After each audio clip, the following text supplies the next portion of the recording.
ওরে যাহার দনে হইলাম ধনী, যাহার মানে হইলাম মানি, ওরে যাহার গুণে হইলাম গুণী, প্রাণে বিশ্বাস রয় আমার, মুর্শিদ আমার রংমহলে আগ দুয়ারে পাহারাদার। তাই তো আমি শুইয়া থাকি, সংবাদ লই না দুনিয়ার। আল্লাহু আকবার। ওই মাটির উপর কোনো নরম বিছানা থাকবে না, মাটির উপর কোনো নরম বিছানা থাকবে না। গরিব লোকটার জন্য যেমন শিল্পপতির জন্য এই রকম বিছানারও কোনো পরিবর্তন নাই। কথা বলেন ঠিক কিনা? তিনজন ব্যক্তি কবরে নাইমা মৃতদেহটা কবরে শোয়াইবে, বিসমিল্লাহি ওয়া আলা মিল্লাতি রাসূলিল্লাহ এই বলে কবরের মধ্যে লাশটা শোয়াইয়া দেখবেন আস্তে আস্তে করে বাঁশ দিয়া কবরের গ্যাপটা পূরণ করা হয়। একজন একজন করে উঠে যায়। শেষ পর্যন্ত বাঁশ যখন পায়ের কাছে আনা হয়, তখন যেই লোকটা থাকে নিচে তারও দুইজনে টান দিয়া উঠাইয়া ফেলে। বাঁশ দেওয়ার পরে কবরটাকে ঘুর অন্ধকার করার জন্য উপরে আবার চাষ দেওয়া হয়। এরপরে দুই পাশের মাটি টাইনা টাইনা টাইনা কবরের উপরে আইনা দেওয়া হয়। 40 কদম দূরে যাইয়া ইমাম সাহেব হুজুর বলে একবার সূরা ফাতিহা পড়েন, 3 বার সূরা ইখলাস পড়েন, দুরূদ শরীফ পড়েন, মিলাদ কিয়াম পড়েন। এরপরে মুনাজাত দিয়া দেখবেন সবাই বাড়িতে যায়। একদিন, 2 দিন, 3 দিন কান্না করা হয়। আপনারা বলেন 4 দিনের বেলায় কি চোখে আর পানি থাকে? তখন দেখবেন ওই বাবার সম্পদ নিয়ে সন্তানরা ভাগ বাটোয়ারা শুরু করে। বাবার সম্পদ নিয়ে 2-3টা ভাই থাকলে কই পূবের চকের জমিন আব্বা আমারে দিছে, বাজারের ভিটটা আব্বা আমারে দিছে, অমুক গড়টা বাবা আমারে দিয়া গেছে। এরপরে দেখবেন ভাইয়ে ভাইয়ে দ্বন্দ্ব হয়, মারামারি হয়। কথা বলেন ঠিক না বিঠে? এই জন্য ভাইয়েরা, যারা বান্দা থেকে আল্লাহর বন্ধু হয়, যারা বান্দা থেকে আল্লাহর বন্ধু হয়, আল্লাহর বন্ধু যারা হয় এরা মুমিন মুত্তাকি। এরা কোনোদিন সম্পদ নিয়ে মারামারি করে না, সম্পদের পিছনে দৌড়ে না, এরা সব সময় মওলাকে পাবার জন্য দৌড়ে। কথা কোন ঠিক কিনা? হযরত উসমান কই আমার ইজ্জত, আমার সম্মান সবকিছু নবীর কারণে। আমার বলতে তো আমার কিছু নাই, আমার বলতে তো আমার কিছু নাই। ভাইয়ের আমার বন্ধুরা আমার, হযরত উসমান যখন তিনি জ্ঞানী উপাধি পাইলেন, রসুল যখন বললেন উসমান তুমি তো জ্ঞানী হয়ে গেছো, সাথে সাথে হযরত উসমান উনার বাড়িতে যাইয়া তিনি একটা দান তহবিল গঠন করলেন। তিনি একটা দান তহবিল গঠন করলেন, একটা ফান্ড গঠন করলেন। আর ওনার কর্মচারীদেরকে বলছেন যে আজকের পর থেকে কেউ যদি এখানে আসে, দিন রাত 24 ঘন্টা এটা খোলা থাকবে, 24 ঘন্টা এটা খোলা থাকবে। কেউ যেন এখান থেকে নিরাশ হইয়া না ফিরে। নবীর প্রেমিকেরা, হযরত উসমান এই ফান্ড গঠন করার পরে তিনি নির্দেশ দিলেন এটা 24 ঘন্টা ওপেন থাকবে, কখনো যেন বন্ধ না হয়। দিনে রাইতে 24 ঘন্টা যারা আসবে এখান থেকে যেন কেউ খালি না ফিরে। বন্ধুরা আমার, বাবাজিরা, হযরতে উসমান রাদিয়াল্লাহু তাআলা আনহুর এই দানের ফান্ড দেখা আমার মদিনার কামলিওয়ালা নবী খুশি হয়েছেন। দয়াল নবী হযরতে উসমান রাদিয়াল্লাহু তাআলা আনহুর জন্য দোয়া করেছেন। হঠাৎ একদিন একজন গরিব সাহাবী আমার নবীর কাছে গিয়া বললেন, ইয়া রাসূলুল্লাহ, নবী গো, আমার চলতে বড় কষ্ট হয়। ইয়া রাসূলুল্লাহ, আমার চলতে বড় কষ্ট হয়, আমাকে আপনি এই মুহূর্তে কিছু সাহায্য করুন। সুবহানাল্লাহ কোন। একজন সাহাবী নবীজির কাছে এসে বলতেছে, ইয়া রাসূলুল্লাহ, আমি চলতে বড় কষ্ট হয়, আমার একটু সাহায্য করেন। আপনারা বলেন আমার নবীর কাছে কোনো কমতি আছে? রসুল চাইলে মুহূর্তের মাঝে ওই লোকরে বাদশা বানাই দিতে পারতেন কিনা? কথা কয় না। মুহাম্মদ মুস্তাফা নবী সাল্লাল্লাহু আলা, তিনি বাদশাহ কামলিওয়ালা, তিনি বাদশাহ কামলিওয়ালা। ঠিক কিনা বলেন? আমার আমার রাসূল ইচ্ছা করলে মুহূর্তের মধ্যেই এই লোককে বাদশা বানিয়ে দিতে পারতেন, কিন্তু রাসূল চিন্তা করলেন আমি আমার উসমানের ঈমানদার একটু যাচাই করব। সুবহানাল্লাহ কোন যে উসমান কি শুধু আমি নবীর কথাকেই গ্রহণ করলো, গরিবদের প্রতি আমার উসমানের ভালোবাসাটা কেমন, আমি রাসূল আজকে এটা একটু জাস্টিফাই করব। সুবহানাল্লাহ কোন মাঝে মাঝে দেখবেন অনেক বড় বড় অফিসাররা তাদের নিচে যে কর্মচারী আছে এদেরকে দেখবেন অনেক সময় অনেক কিছু দিয়ে টেস্ট করে। আছেন এরকম? বাবাজিরা আমার, আমার মদিনার কামলিওয়ালা নবী হযরতে উসমান রাদিয়াল্লাহু তাআলা আনহুকে যাচাই করার জন্য যে গরিবদের প্রতি আমার উসমানের উদারতাটা কেমন আজকে একটু যাচাই করব। রাসূল সঙ্গে সঙ্গে ওই গরিব সাহাবীকে বললেন, উম্মত এই মুহূর্তে তো আমি তোমাকে কিছু দিতে পারছি না, এই মুহূর্তে আমি তোমারে কিছু দিতে পারছি না, তবে তুমি একটা কাজ করো, তুমি এই মুহূর্তে হযরতে উসমানের বাড়িতে যাও, হযরতে উসমানের কাছে গেলে উসমান তোমাকে খালি ফিরাবে না, সেখানে তুমি তার কাছে চেয়ে নিও, বইল যে রাসূল পাঠাইছেন। ভাইয়ের আমার, এই কথা শোনার পরে সঙ্গে সঙ্গে এই গরিব সাহাবী উনি রওনা হইলেন।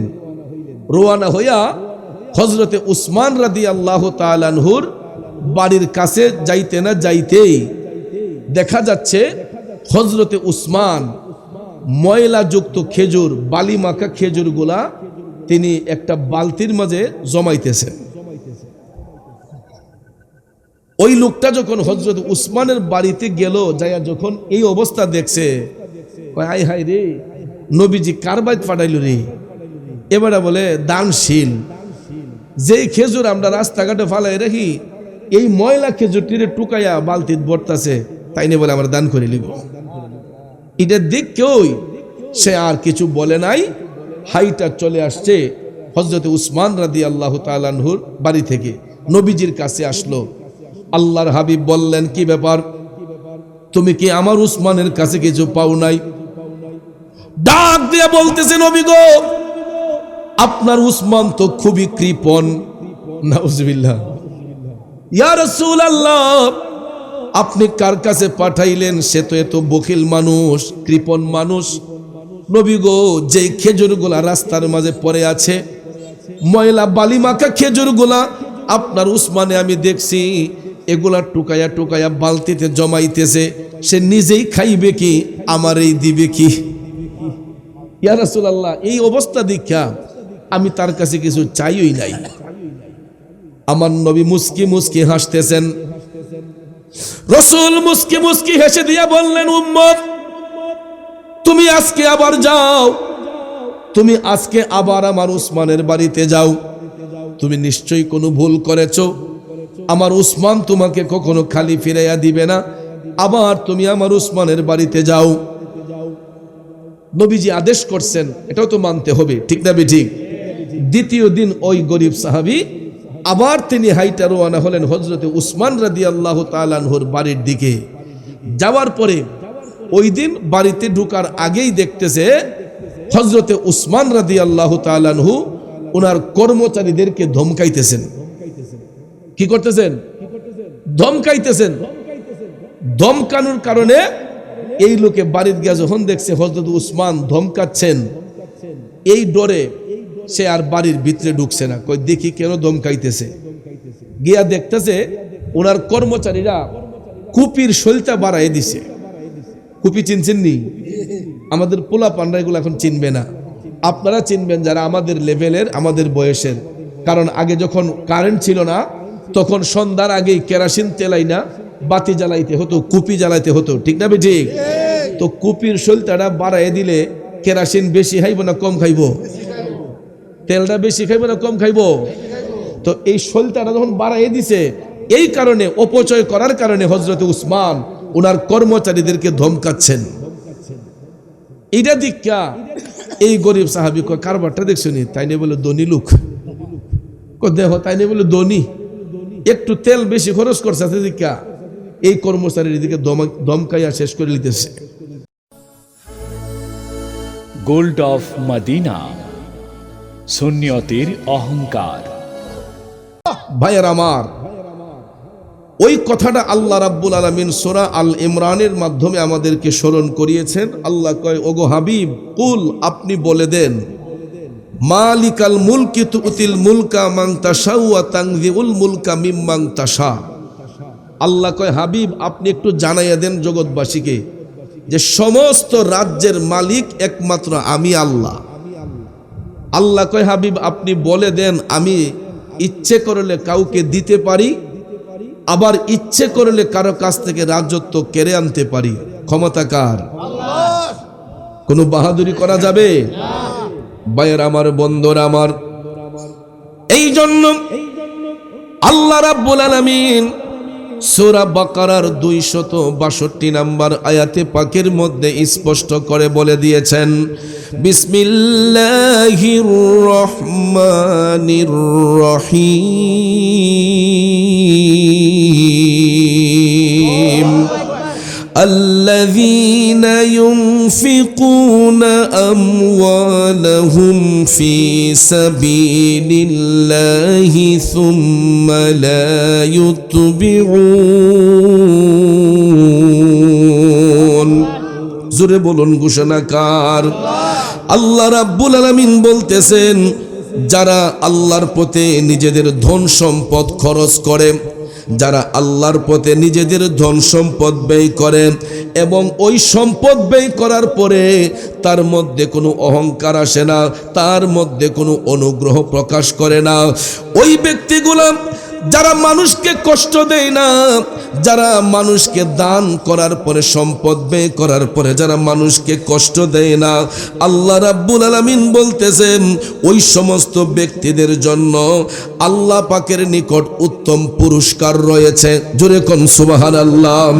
সুম্মা লা ইউতবিউনা মা আনফাকু মান্নাও ওয়া লা আযাল্লাহুম আজরুহুম ইনদা রাব্বিহিম। যাদের মধ্যে অহংকার থাকে না, যারা দান করার পরে কোনো তকব্বরি করে না, আমার আল্লাহ কয় ওই সমস্ত ব্যক্তিদের জন্য আমি আল্লাহর পক্ষ থেকে রয়েছে উত্তম পুরস্কার। ওয়ালা খাউফুন আলাইহিম ওয়ালা হুম ইয়াহজানুন।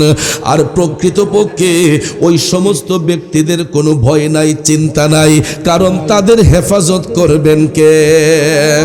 বন্ধুরা আমার, আমাদের দেশের মধ্যে দেখবেন কিছু কিছু মানুষ প্রচুর সম্পদের মালিক, কিন্তু এরা এমনভাবে দান করে, এক হাতে দান করলে আরেক হাতে খবর জানে না, এমন লোকও আমাদের সমাজে আছে। আবার আরো কিছু কিছু সম্পদশালী ব্যক্তি আছে, দেখবেন চিটারি বাটফারি করে কিছু টাকা পয়সা হয়ে গেলে নিজের নামটা প্রধান অতিথি দেওয়ার জন্য, বিশেষ অতিথি দেওয়ার জন্য, সভাপতি দেওয়ার জন্য দেখবেন এরা 10,000, 20,000, 50,000, 1 লক্ষ টাকা পোলা ভান্ডি দিয়ে কইব, আমার যদি দেশ তাইলে আমি 50,000 টাকা দিব। আসেনি? ঈদগার মাঠে, মসজিদের মাঠে বড় বড় ঘোষণা, আমার নামটা ইহানো দিয়া দিও, তাইলে দিমু। আসেনি? বাবাজিরা আমার, এই আয়াতে পাকের তাফসীর করতে যাইয়া জগৎ বিখ্যাত তাফসীর রুহুল বয়ান প্রমাণ করেছে 3 শ্রেণীর লোক কখনো আল্লাহর কাছে দামি হবে না। কয় শ্রেণীর? 3 শ্রেণীর ব্যক্তি কখনো আমার আল্লাহর কাছে দামি হবে না। এরই মধ্যে 1 শ্রেণীর লোক হলো যারা সম্পদ ব্যয় করার পরে, আল্লাহর পথে খরচ করার পরে তারা তকব্বরি দেখায়, অহংকারী দেখায়, মানুষকে কষ্ট দেয়, নিজেকে জাহির করার জন্য যারা হাত প্রসারিত করে, ওই সমস্ত ব্যক্তিগুলা জান্নাত পাবে দূরের কথা, জান্নাতের সুগন্ধ পর্যন্ত পাবে না। কথা বলেন ঠিক কিনা? কারণ বাজান, এখন আমার আপনার হয়তো কোটি টাকা থাকতে পারে, আগামী কালকে আমি আপনি রাস্তার ভিখারিও হয়ে যেতে পারি, ঠিক না বিঠে? কারণ পরের জায়গা পরের জমি ঘর বানায় আমি রই, আমি তো সেই ঘরের মালিক নই। পরের জায়গা পরের জমি ঘর বানায় আমি রই, আমি তো সেই ঘরের মালিক নই। ঠিক কিনা বলেন? আরে সেই ঘরখানা যার জমিদারি, আমি পাই না তাহার হুকুম জারি, পাই না জমিদারের দেখা, পাই না জমিদারের দেখা, মনের দুঃখ কারে কই, আমি তো সেই ঘরের মালিক নই। কথা বলেন ঠিক না বেঠিক? আমার বাবাজিরা, সম্পদ নিয়ে কেন বাহাদুরি করব, অহংকারী করব? খোদাই না করুক এই মুহূর্তে যদি আমি চৌধুরীর মরণটা এখানে হয়ে যায়, আমার যেই জায়গা সম্পদ হবিগঞ্জে যেই আমার বাড়ি গাড়ি আছে, আপনারা বলুন এইগুলা কিছু কি আমার কাজে আসবে? যদি খোদাই না করুক আমি মরে যাই, আপনারাও তো বলবেন হুজুরের লাশটা তাড়াতাড়ি বাড়িতে পাঠাইতে হবে। তখন আর আমাকে মুফতি সাহেব বলবেন না, পীর সাহেব বলবেন না। দেহের মধ্যে যতক্ষণ প্রাণ থাকে আমার আপনার পরিচয় হলো চেয়ারম্যান সাহেব, মেম্বার সাহেব, এমপি সাহেব, মন্ত্রী সাহেব, মুফতি সাহেব, মুহাদ্দিস সাহেব। ঠিক কিনা কম? কিন্তু দুইটা চোখ বন্ধ হওয়ার সাথে সাথে, দেহ থেকে প্রাণ পাখিটা বের হওয়ার সাথে সাথে আমার আপনার নাম হইয়া যায় লাশ। কথা বলে? টাকার জায়গায় টাকা পড়ে থাকে, সম্পদের জায়গায় সম্পদ পড়ে থাকবে। ও বন্ধু, যাদের জন্য বাড়ি করলাম, যাদের জন্য গাড়ি করলাম, যাদের জন্য সম্পদ কামাইলাম, আমি যদি এখন মারা যাই, আপনারা হয়তো এতটুক করবেন, হবিগঞ্জে আমার বাসায় টেলিফোন দিয়া বলবেন চৌধুরী সাহেবের লাশটা এসে একটু রিসিভ করে যান। আপনারা আমার দুঃখে একটু কানবেন, আমার স্বজন স্ত্রী পুত্ররা কান্নাকাটি করবে। কিন্তু বাজান, ওই লাশটা যদি আমার বাড়িতে নেওয়া হয়, আমার লাশটা কিন্তু আমার বেডরুমের ভিতরে আর ঢুকানো হবে না। দামি দামি খাট পালঙ্গের মধ্যে আমার আপনার বডি তখন আর রাখা হবে না।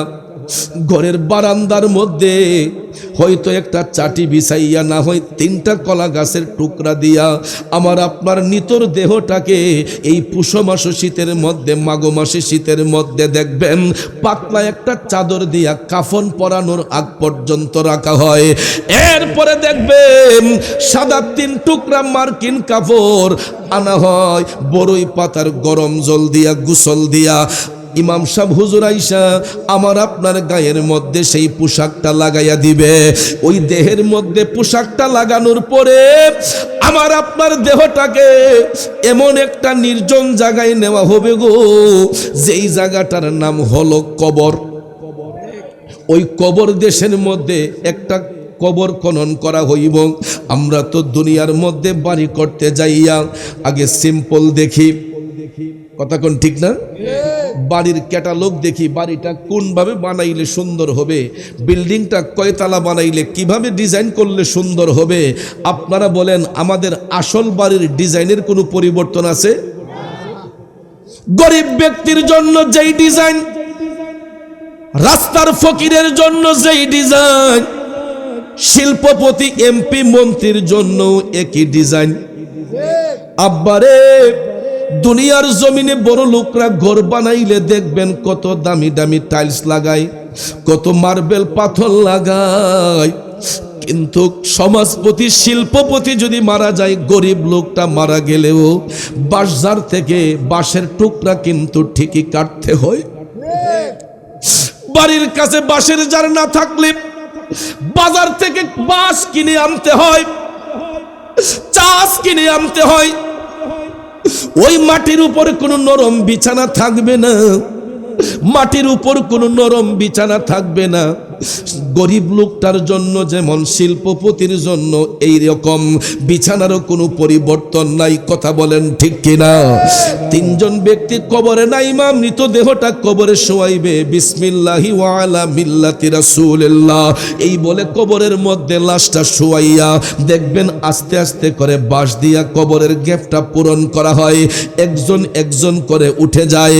শেষ পর্যন্ত বাঁশ যখন পায়ের কাছে আনা হয় তখন যেই লোকটা থাকে নিচে তারও দুইজনে টান দিয়া উঠাইয়া ফেলে। বাঁশ দেওয়ার পরে কবরটাকে ঘোর অন্ধকার করার জন্য উপরে আবার চাষ দেওয়া হয়। এরপরে দুই পাশের মাটি টাইনা টাইনা টাইনা কবরের উপরে আইনা দেওয়া হয়। 40 কদম দূরে যাইয়া ইমাম সাহেব হুজুর বলে একবার সূরা ফাতিহা পড়েন, 3 বার সূরা ইখলাস পড়েন, দুরূদ শরীফ পড়েন, মিলাদ কিয়াম পড়েন। এরপরে মুনাজাত দিয়া দেখবেন সবাই বাড়িতে যায়। একদিন, 2 দিন, 3 দিন কান্না করা হয়। আপনারা বলেন 4 দিনের বেলায় কি চোখে আর পানি থাকে? তখন দেখবেন ওই বাবার সম্পদ নিয়ে সন্তানরা ভাগ বাটোয়ারা শুরু করে। বাবার সম্পদ নিয়ে 2-3টা ভাই থাকলে কই পুবের চকের জমিন আব্বা আমারে দিছে, বাজারের ভিটটা আব্বা আমারে দিছে, অমুক গড়টা বাবা আমারে দিয়া গেছে। এরপরে দেখবেন ভাইয়ে ভাইয়ে দ্বন্দ্ব হয়, মারামারি হয়। কথা বলেন ঠিক না বিঠে?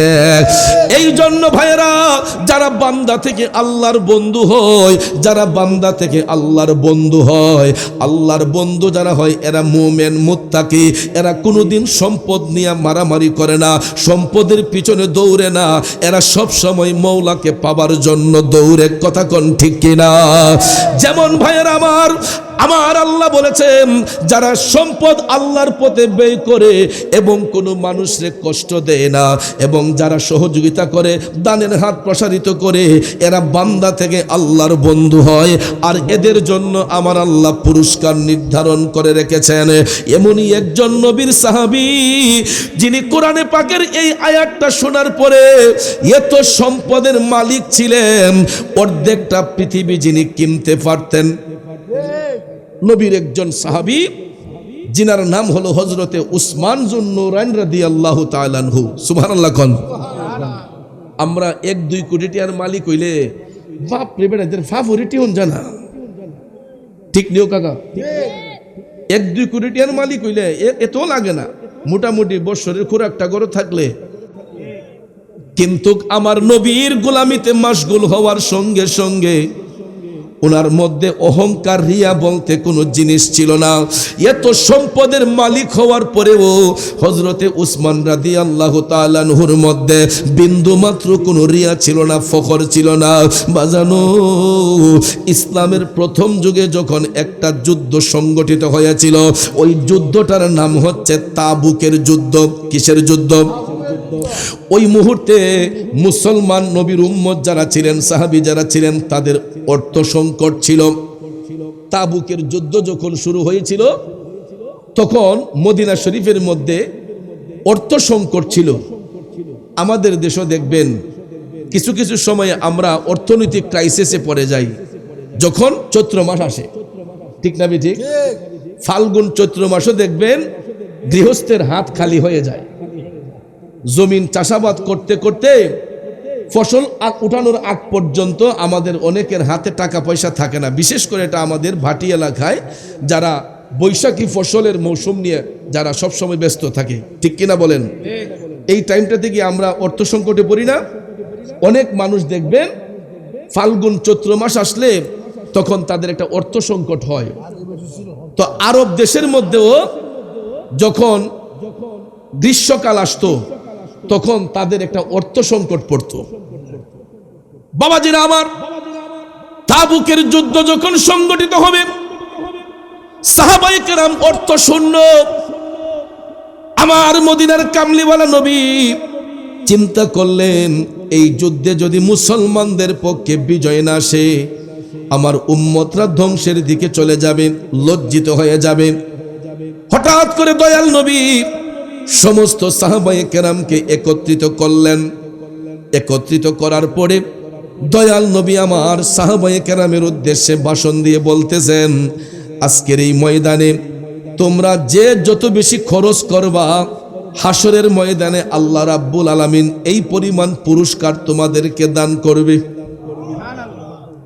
রাসূল বললেন যে আজকের এই দিনে তোমরা যে যত বেশি খরচ করবা, এই যুদ্ধে যে যত বেশি খরচ করবা, হাসরের ময়দানে আল্লাহ তাআলা তোমাদেরকে এর চাইতে দ্বিগুণ পুরস্কার প্রদান করবে। নবীজির কথা শুনলে সাহাবায়ে কেরামের কি আর হুঁশ থাকে? পলকে জীবন দিয়ে দেব যদি নবী তুমি চাও, কলিজা টুকরা করে দেব যদি নবী তুমি চাও। ও গোয়ারি জি আমার এই অধমের একবার দেখা দাও, হাবিবি ইয়া রাসূলুল্লাহ, হাবিবি ইয়া হাবিবাল্লাহ, হাবিবি ইয়া রাসূলুল্লাহ, হাবিবি ইয়া। কষ্ট হচ্ছে আমার বাবাজিরাম, চিৎকার মেরে বলুন না ইয়া রাসূলুল্লাহ। ঠান্ডা ওহনো আইসই না, ওহনো হেরাবে হয়ে গেছে। আপনার কি বাঁকা হয়ে গেছে? এখনো তো ঠান্ডা পুরোপুরি আসে নাই, তাইলে এত দুর্বল হয়ে আওয়াজ দিলে এটা কেমনে হয়? চিল্লায়া বলুন তো ইয়া রাসূলুল্লাহ। পিছনের বাইরা এক সমানে বলুন ইয়া রাসূলুল্লাহ। পলকে জীবন দিয়ে দেব যদি নবী তুমি চাও, কলিজা টুকরা করে দেব যদি নবী তুমি চাও। ও গোয়ারি জি আমার এই অধমের একবার দেখা দাও, হাবিবি ইয়া রাসূলুল্লাহ, হাবিবি ইয়া হাবিবাল্লাহ, হাবিবি ইয়া রাসূলুল্লাহ, হাবিবি ইয়া হাবিবাল্লাহ। একটা জবানও বন্ধ রাখবেন না, চিৎকার মেরে বলি ইয়া রাসূলুল্লাহ। জগতের বন্ধুরা রে, ও মুরব্বি বাবাজিরা গো, আমার মা বোনরা বাড়িতে বসে যারা শুনছেন, আল্লাহর হাবিব যখন এই ঘোষণা করলেন সাহাবায়ে কেরাম পাগল পারা হয়ে গেলেন, তারা কি দিবেন কি না। ওই মুহূর্তে তাদের অর্থ সংকট থাকার পরেও আমার নবীর সাহাবাগণ যার যার অবস্থান থেকে কেউ একটা উট, কেউ দুইটা উট, কেউ তিনটা উট, এই রকম ভাবে যার ঘরে যা আছে সব কিছু আইনা তাবুকের মাঠের এক পাশে জমা করলেন। সুবহানাল্লাহ কোন। এই সংবাদ যখন হযরতে উসমান রাদিয়াল্লাহু তাআলা আনহু শুনলেন, ভাইয়েরা আমার, বন্ধুরা আমার, হযরতে উসমান তাবুকের যুদ্ধে খরচ করার জন্য তিনি তখনকার সময়ের 1000 স্বর্ণ মুদ্রা, তখনকার সময়ে 1000 স্বর্ণ মুদ্রা, 940টা উট, 940টা উট, 60টি তেজি ঘোড়া, যুদ্ধের ময়দানে মোকাবেলার জন্য 60টা তেজি ঘোড়া, 940টা উট, 1000 স্বর্ণ মুদ্রা হযরতে উসমান এই তাবুকের ময়দানে এক মাঠের পাশে তিনি আইনা হাজির করলেন। দেখা যায় সমস্ত সাহাবায়ে কেরাম মিলে যা দিলেন, হযরতে উসমান একাই এর চাইতে দ্বিগুণ। ভাইয়েরা আমার, বন্ধুরা আমার, আমার রাসূল আহ্বান করার সঙ্গে সঙ্গে সাহাবায়ে কেরাম কিছুই রাখেন নাই, যার যার অবস্থান থেকে সবাই আইনা হাজির করলেন। এমন সময় ভাইয়েরা আমার, বন্ধুরা আমার, হযরতে উসমান রাদিয়াল্লাহু তাআলা আনহু 940টা উট, 60টি ঘোড়া, 1000 স্বর্ণ মুদ্রা নগদ তিনি প্রদান করলেন। আল্লাহর হাবিব যখন এতগুলা উট দেখলেন, রাসূল ডাক দিয়া কই, সাহাবারা রে, ও আমার সাহাবারা, এতগুলা উট কে আইনা হাজির করলো, এইগুলা কার? বন্ধুরা আমার, বাবাজিরা, এমন সময় হযরতে উসমান রাদিয়াল্লাহু তাআলা আনহু নবীর পিছনে গিয়া দাঁড়াইলেন। না জানি অহংকার চলে আসে, না জানি কোনো তকব্বরি চলে আসে। ভাইয়েরা আমার, হযরতে উসমান মাথা নিচু করে আমার নবীর পিছন মেঘে দাঁড়াইলেন।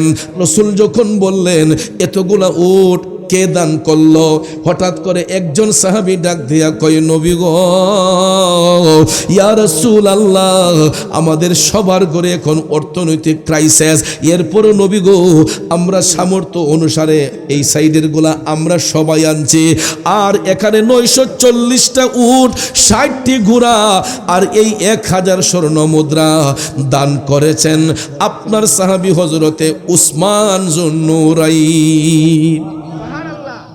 আমার রাসূল হযরতে উসমান রাদিয়াল্লাহু তাআলা আনহুর এই দানের বদান্যতা দেখে মুচকি হেসে রাসূল বললেন, উসমান, তুমি তো জ্ঞানী হয়ে গেছো। জ্ঞানী শব্দের অর্থ হলো ধনী। জ্ঞানী শব্দের অর্থ কি? ধনবান ব্যক্তি।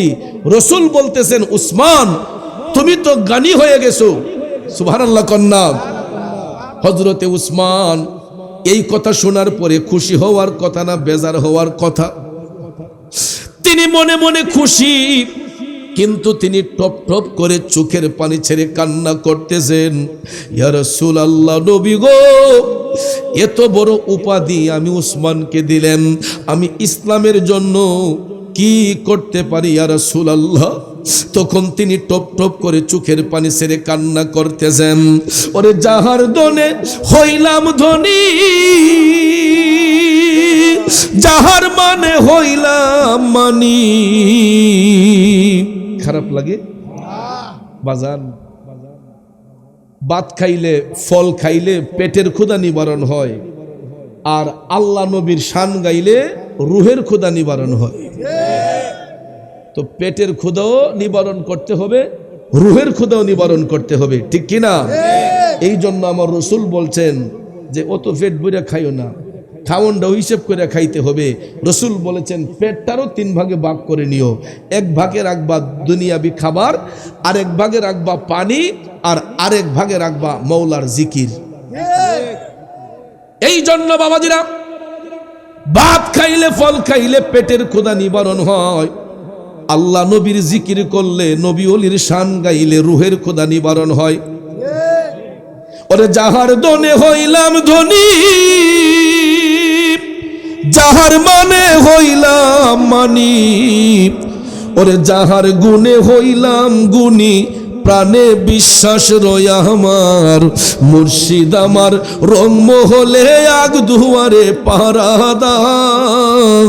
তাই তো আমি শুইয়া থাকি, সংবাদ লই না দুনিয়ার। আল্লাহু আকবার। হযরত উসমান কয়, আমার ইজ্জত, আমার সম্মান সব কিছু নবীর কারণে। আমার বলতে তো আমার কিছু নাই, আমার বলতে তো আমার কিছু নাই। ভাইয়ের আমার, বন্ধুরা আমার, হযরত উসমান যখন তিনি জ্ঞানী উপাধি পাইলেন, রাসূল যখন বললেন উসমান তুমি তো জ্ঞানী হয়ে গেছো, সাথে সাথে হযরতে উসমান উনার বাড়িতে যাইয়া তিনি একটা দান তহবিল গঠন করলেন। তিনি একটা দান তহবিল গঠন করলেন, একটা ফান্ড গঠন করলেন, আর ওনার কর্মচারীদেরকে বলছেন যে আজকের পর থেকে কেউ যদি এখানে আসে, দিন রাত 24 ঘন্টা এটা খোলা থাকবে, 24 ঘন্টা এটা খোলা থাকবে, কেউ যেন এখান থেকে নিরাশ হইয়া না ফিরে। নবীর প্রেমিকেরা, হযরত উসমান এই ফান্ড গঠন করার পরে তিনি নির্দেশ দিলেন এটা 24 ঘন্টা ওপেন থাকবে, কখনো যেন বন্ধ না হয়।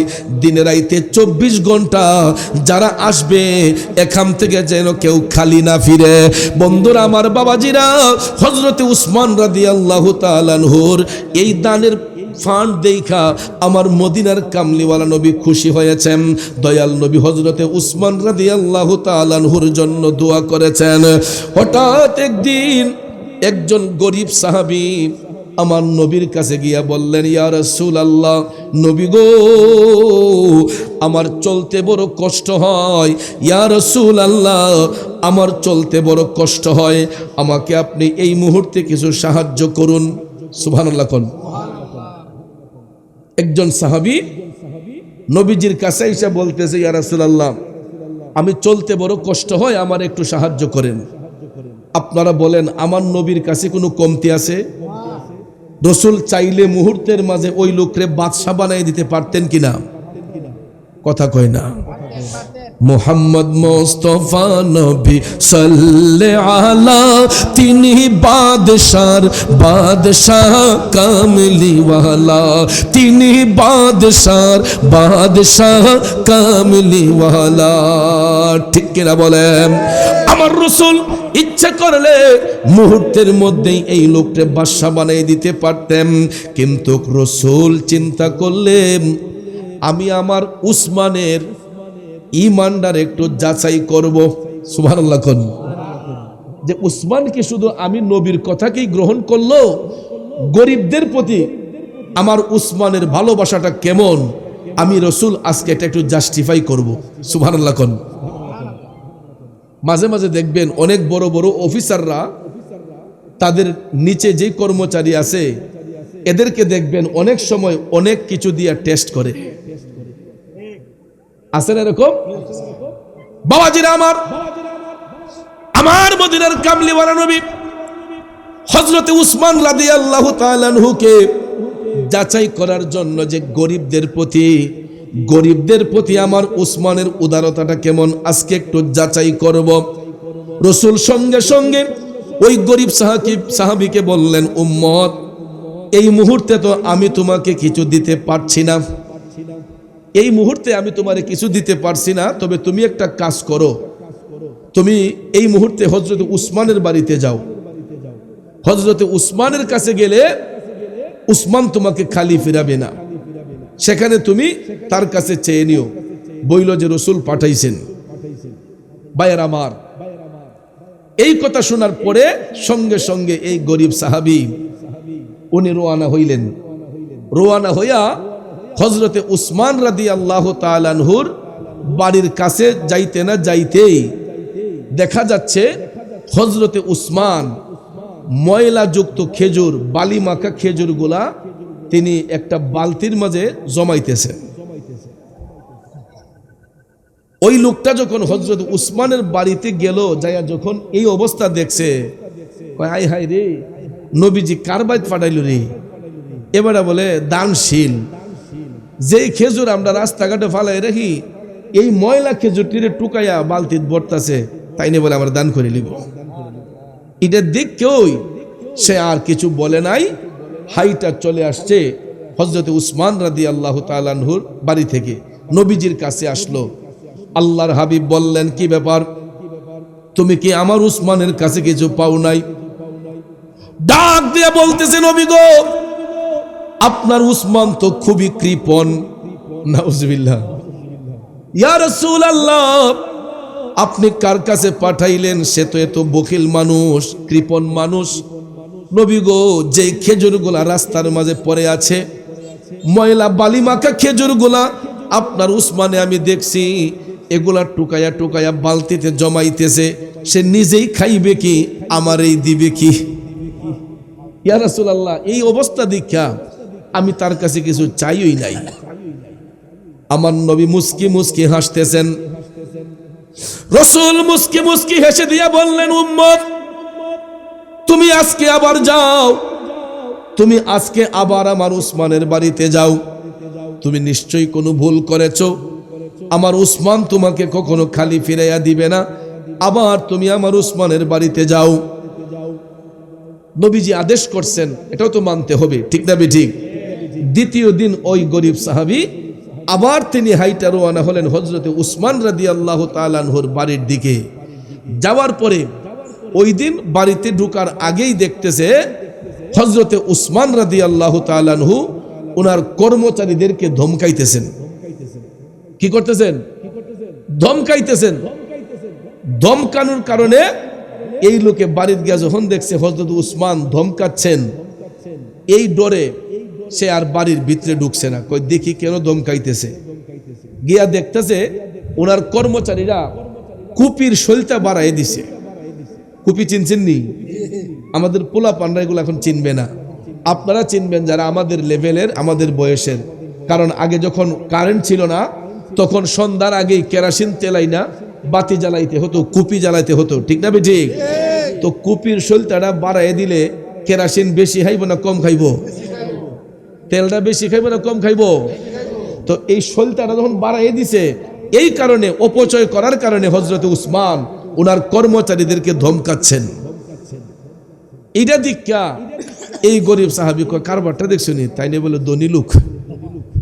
দেহ তাই নিয়ে বলে ধনী, একটু তেল বেশি খরচ করছে দীক্ষা এই কর্মচারীর দিকে ধমকাইয়া শেষ করে নিতেছে। এবার নিজেই চলবো কেমনে আর আমদানি দিব কেমনে? যাক বাবারে আর সাউন্ড লাগতো না। দ্বিতীয় দিন আবার ওই গরিব সাহাবী হযরত উসমান রাদিয়াল্লাহু তাআলা আনহুর সঙ্গে কথা না বলে চলে আসছে নবীজির কদম মোবারকে। নিকলির বাবাজিরা গভীর মনোযোগ। আমার রাসূল ডাক দিয়ে বললেন, উম্মত কি ব্যাপার? তুমি আজকে যে খালি হাতে আসলাম আর উসমান কি তোমাকে কিছু দেয় নাই? ডাক দিয়া কই, নবী গো, আপনার উসমানের কাছে আমাকে আর পাঠাইয়েন না, যে অবস্থা আজকে দেখছি। রাসূল বললেন কি? কই নবী গো, তার ঘরের কর্মচারীরা কুপির শৈলটাটা বাড়াইয়া দেওয়ার কারণে তাদেরকে যেইভাবে ধমকাইছে আপনার উসমান, এই জন্য নবী গো আমি এই রাগের মাথায় আপনার উসমানকে কিছু বলি নাই, এই জন্য চলে আসছি।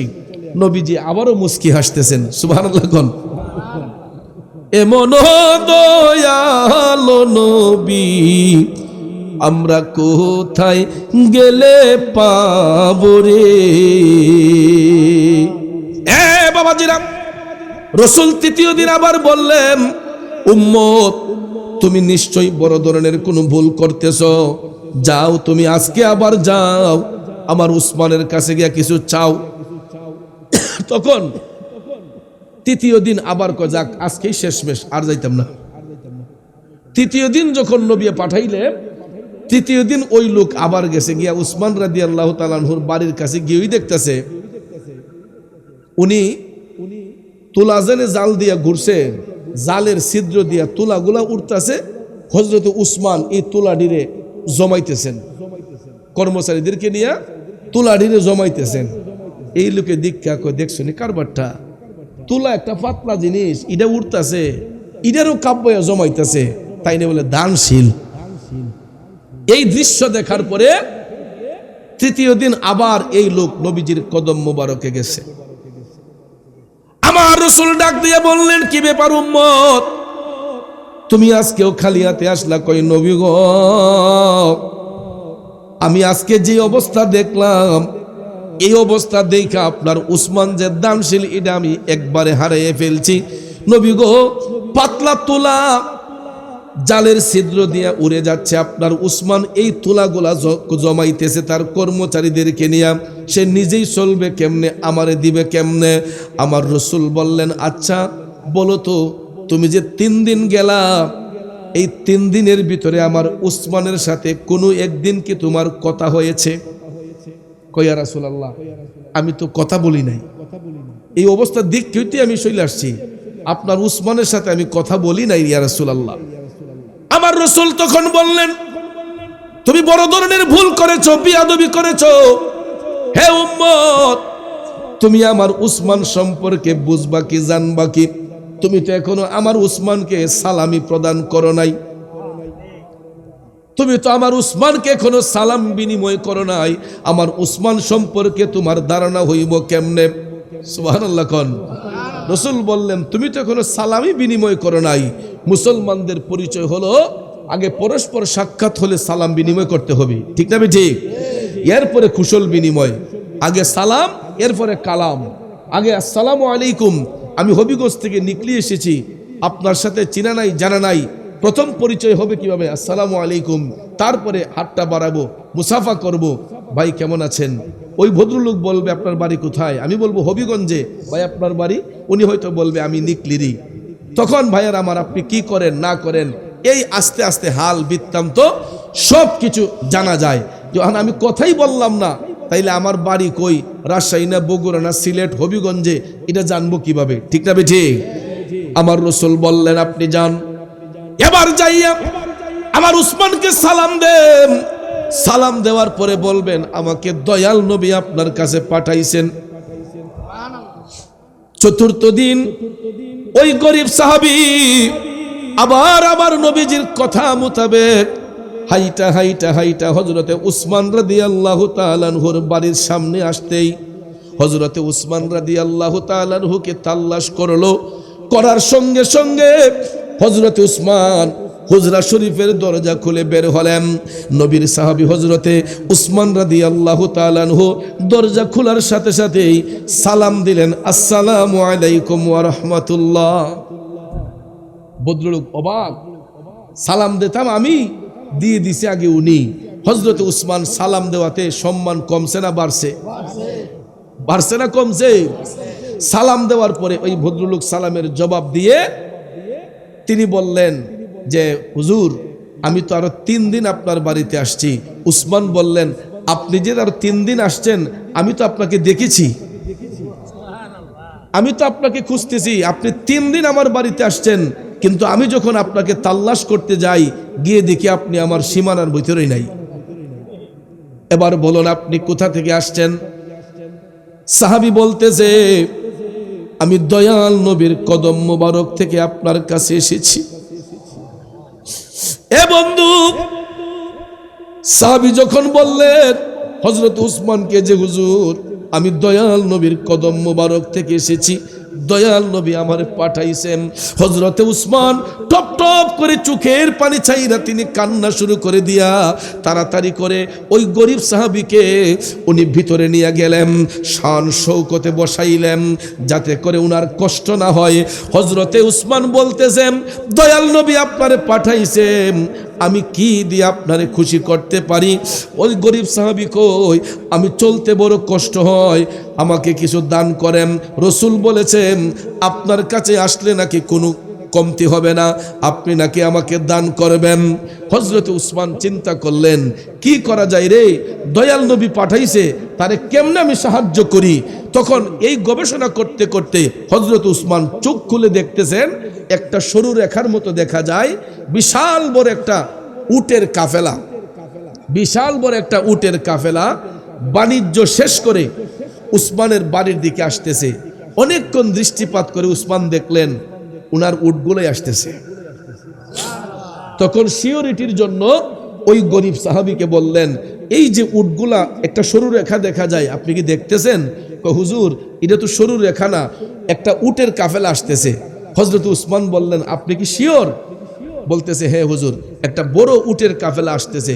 হযরত উসমান বললেন আমি একটা লিখিত কাগজ দিচ্ছি, আমি একটা লিখিত কাগজ দিচ্ছি, ওই উটের কাফেলার যিনি নেতৃত্ব দিচ্ছেন ওই সেনাপতি বরাবর আপনি গিয়া কাগজটা দিবেন, আর ওই কাফেলার মধ্যে সবচেয়ে বড় উট যেটা, এই উটটা আপনাকে দিতে বলবেন। এরপরে ওই গরিব সাহাবী তখনও বুঝতে পারে নাই, ভাবছে যে উসমান মনে হয় বাউতাবাজি কইরা তারে বাইর থেকে হেদাইতেছে, যে যেই বেটা খেজুর টুকাইছে লেমের শৈলতে বাড়াই দেওয়ানে কর্মচারী দমকাইছে, এরপরে দা তোলা উইরা গেছে ইটিতে জমাইছে, এই লোকে আমার উঠ দে লাইব, এটা অকল্পনীয়, সে বিশ্বাস করতে পারে না।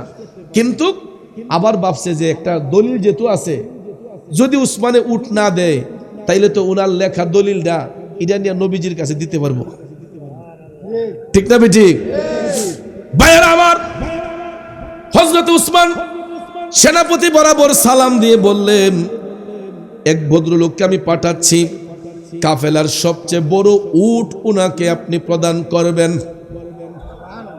আরো জোরে কন্যা সুবহানাল্লাহ। বন্ধুরে, হযরতে উসমান রাদিয়াল্লাহু তাআলা আনহু চিঠিটা দেওয়ার সঙ্গে দেখা যায় ওই গরিব সাহাবী চিঠি হাতের মধ্যে নিয়া হাইটা হাইটা চলে গেলেন সেই কাফেলার মধ্যে। উটের কাফেলা উসমানের বাড়ির কাছাকাছি, কিন্তু বাড়িতে আসার আগেই হযরতে উসমান রাদিয়াল্লাহু তাআলা আনহুর চিঠি নিয়ে ওই গরিব সাহাবী চলে গেলেন কাফেলাতে, গিয়ে বললেন, সেনাপতি আপনি? কয় হ্যাঁ। কয় এই চিঠিটা একটু পড়েন। সেনাপতি চিঠিটা পড়ে দেখতেছে উসমান রাদিয়াল্লাহু তাআলা আনহুর হাতের লেখা, যে আমি এই লোককে পাঠাইছি, কাফেলার বড় উটটা ওনাকে প্রদান করেন। ভাইরা আমার, হযরত উসমান রাদিয়াল্লাহু তাআলা আনহুর হাতের লেখা পাইয়া ওই কাফেলার সেনাপতি বললেন, ঠিক আছে আপনি চয়েস করুন, ঠিক আছে আপনি চয়েস করুন, কোনটা আপনার পছন্দ হয়। এখন এই গরিব সাহাবী একটা একটা করে পছন্দ করতেছে, গিয়া দে হগুল দুই পিছনে একটু সুডু মুডু মাঝারি, এখন বড় কোনটা? পিছন থেকে দিকটা হাঁটতে হাঁটতে একবারে সামনে কয় না এটা তুই বড়, দেখা যায় সামনেরটাই সবচাইতে বড়। এখন সেনাপতিরে বলতেছে উট পছন্দ হইছে, কোনটা? ওই সামনেরটা। সুবহানাল্লাহ কন্যা। অর্থাৎ যেটা সামনে থাকে এটা পছন্দ হইছে। আল্লাহু আকবার বলবেন না? ভাইয়ের আমার, বন্ধুরা আমার, সেনাপতি লজ্জার মধ্যে পড়ে গেছেন। যাই হাই রে, বেটা তো এমন একটা পছন্দ করছে সামনেরটা। এখন সামনেরটা তো ইডলিগা সর্দার, অর্থাৎ উট কিন্তু সিরিয়াল ভাঙ্গা হাঁটে না। মরু অঞ্চলে উটের কাফেলা যখন যায়, একটা সামনেরটা যেই দিকে যায়, পিছনের গুলা ইডার পিছনে পিছনে যায়। এখন এটা যদি সামন থেকে সরানো হয়, তাহলে পিছনের যেই উটগুলা ইডি সবটি ইডার পিছনে যাই বুলা। এখন সেনাপতি পড়ছে সমস্যা, কয় হাই রে কি করি এখন? কয়েছে ঠিক আছে উট আপনি নিয়েন, আমি একটু হযরত উসমান রাদিয়াল্লাহু তাআলার বাড়ি তো কাছেই, আসুন আমরা বাড়ির ভিতরে যাই, গিয়া যদি হযরত উসমান আপনাকে বড়টা দিয়ে দেন তাইলে আমার আর কোনো আপত্তি নাই, আমি একজন প্রতিনিধি পাঠাইতেছি, উনি দেখি কি রেজাল্ট নিয়ে আসে। সেনাপতি হযরত উসমান রাদিয়াল্লাহু তাআলা আনহু বরাবর একজন লোক পাঠালেন, যে হুজুর আপনি যেই লোকরে পাঠাইলেন, এই ভদ্রলোক তো কাফেলার এমন এক উট পছন্দ করছে যেটা সবচাইতে সামনে ছিল। এখন সামনেরটা যদি লাইন থেকে সরানো হয়, পিছনের সবগুলা উট তো ইডার পিছনে চলে যাবে। হযরতে উসমান টপ টপ করে চোখের পানি চাইরা কান্দে গো। হযরতে উসমান চোখের পানি ছেড়ে কেঁদে কেঁদে বলতেছে, আরে সেনাপতি তুমি তাড়াতাড়ি যাও, তাড়াতাড়ি যাও, গিয়া তুমি ওই কাফেলার নেতৃত্ব দানকারী সেনাপতিকে বলো, যেই নবী আজও সবুজ গম্বুজের নিচে শুয়ে শুয়ে উম্মতি উম্মতি বলে কান্দে। বাবাজিরা আমার, সবাই একটু প্রেমের আওয়াজ দিয়া নূর নবীর মহব্বতে দুরূদ শরীফ পড়ুন। আল্লাহুম্মা সাল্লি সাইয়্যিদিনা মাওলানা মুহাম্মাদ ওয়া আলা আলি সাইয়্যিদিনা মাওলানা। এ বন্ধুরা আমার, বাবাজিরা, রাত যত গভীর হয় প্রেম তত মধুর হয়, ঠিক না বেঠিক? কারণ রাত্র গভীর হলে দুনিয়ালুবী মানুষগুলা ঘুমের ঘরে চলে যায়, আল্লাহ প্রেমিক রসুল প্রেমিক বান্দারা তখন আরামের ঘুম হারাম করে দিয়া আমার মৌলাকে পাবার জন্য ব্যস্ত হয়ে যায়, ঠিক কিনা?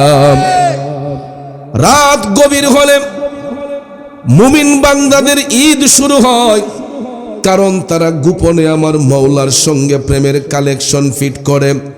বাজানডে ইতিহাস পড়ে দেখেন, যারা আল্লাহর বন্ধু হয়েছেন তারা গোপন ইবাদতের মাধ্যমে মওলার সাথে প্রেমের কালেকশন ফিট করেছেন, ঠিক কিনা বলেন? এই জন্য বাজান, আমরা গুনাহ করতে করতে আমাদের কলবটাকে অন্ধকার করে ফেলেছি। প্রত্যেকটা মানুষের বাম স্তনের 2 আঙ্গুল নিচে একটা কাল্ব আছে। এই কাল্বটাকে বলা হয় লাতিফায়ে কাল্ব। জন্মের পরে এটা আয়নার মতো পরিষ্কার থাকে, কিন্তু নারী পুরুষ যখন 12 বছর প্লাস হয়ে যায়, সাবালক সাবালিকা যখন হয়ে যায়, আমাদের 3 ধরনের নফসের মধ্যে একটা নফসের নাম হচ্ছে নফসে আম্মারা। শয়তানের ধোঁকায় পড়ে পাপ যখন শুরু করি, পাপ করতে করতে আয়নার মতো পরিষ্কার কাল্বটা টিক্কার মতো কালো হয়ে যায়। আর এই অন্ধকার কাল্বটাকে যদি জিন্দা করতে হয়, বেশি বেশি করে আল্লাহ নামের জিকির করতে হয়, ঠিক কিনা কর? কারণ বাজান, লৌহের মধ্যে জং ধরলে হাতুড়ি দিয়ে বাড়ি দিলে যেইভাবে লৌহের জং দূর হয়, ঠিক তদ্রুপ ভাবে বান্দা যখন কাল্বের মধ্যে আল্লাহ আল্লাহ বলে আঘাত করে, তখন কাল্বের ময়লাটা পরিষ্কার হয়। তাইলে বলুন, আমরা কাল্বকে নূরান্বিত করতে চাই কি চাই না? তাইলে চক্ষুটা বন্ধ করে সবাই আপন আপন কাল্বের দিকে মুতাওয়াজ্জি হইয়া জবানটা ছেড়ে একটু জিকির করুন ইসমে জাত আল্লাহ আল্লাহ আল্লাহ আল্লাহ আল্লাহ আল্লাহ আল্লাহ আল্লাহ আল্লাহ আল্লাহ আল্লাহ আল্লাহ আল্লাহ আল্লাহ জপ মনে রে আল্লাহ করো সাধনা আল্লাহ আল্লাহ জপ মনে রে আল্লাহ করো সাধনা আল্লাহর নামটি না লইলে আল্লাহর নামটি না লইলে কলব জিন্দা হবে না আল্লাহ আল্লাহ জপ মনে রে আল্লাহ করো সাধনা আল্লাহ আল্লাহ আল্লাহ আল্লাহ আল্লাহ আল্লাহ আল্লাহ আল্লাহ আল্লাহ জিকির করো মুমিন গোর জিকিরে মজাইয়া মোর জিকির করো মুমিন গোর জিকিরে মজাইয়া মোর জিকিরে হয় দিল রোশন ইমানের সাথে হই মরণ আল্লাহ আল্লাহ আল্লাহ আল্লাহ আল্লাহ আল্লাহ আল্লাহ আল্লাহ আল্লাহ আল্লাহ গুনাহ খাতা যা কোই রাশি মাফ কোই দাও তুমি গো আল্লাহ যত রঙ্গে ও রাধিয়া মে মাশাআল্লাহ আল্লাহ আল্লাহ আল্লাহ আল্লাহ আল্লাহ আল্লাহ আল্লাহ আল্লাহ যত রঙ্গের রাধিয়া মে মাশাআল্লাহ আল্লাহ আল্লাহ আল্লাহ কুরআনে শুনাছি গো আল্লাহ তুমি অন্তর্যামী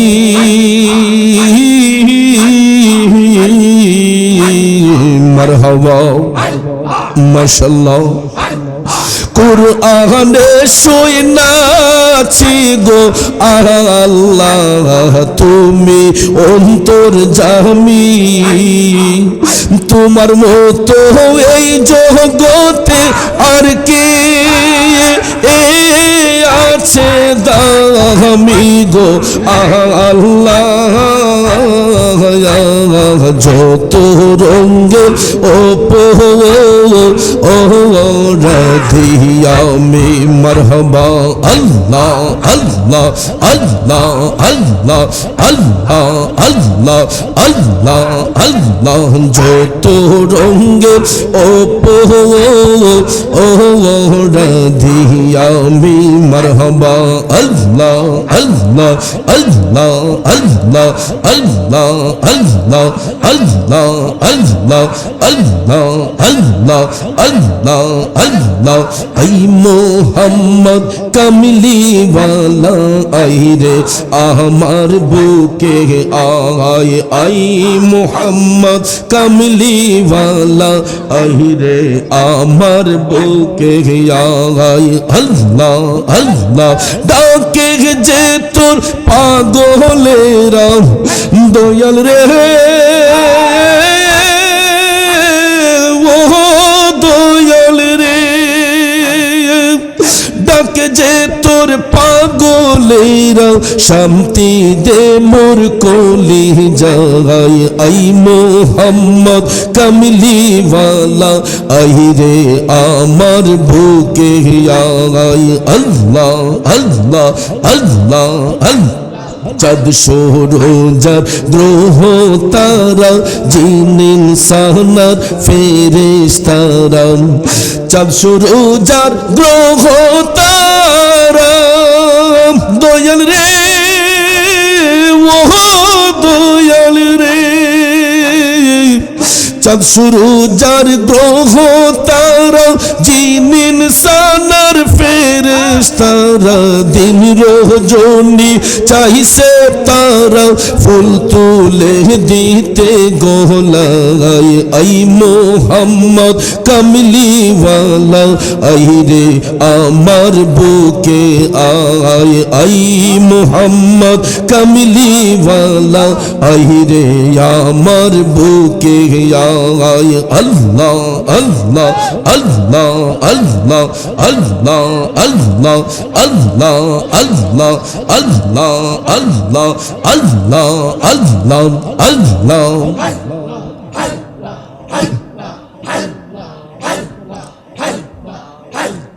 লা ইলাহা ইল্লাল্লাহু মুহাম্মাদুর রাসূলুল্লাহ সাল্লাল্লাহু আলাইহি ওয়াসাল্লাম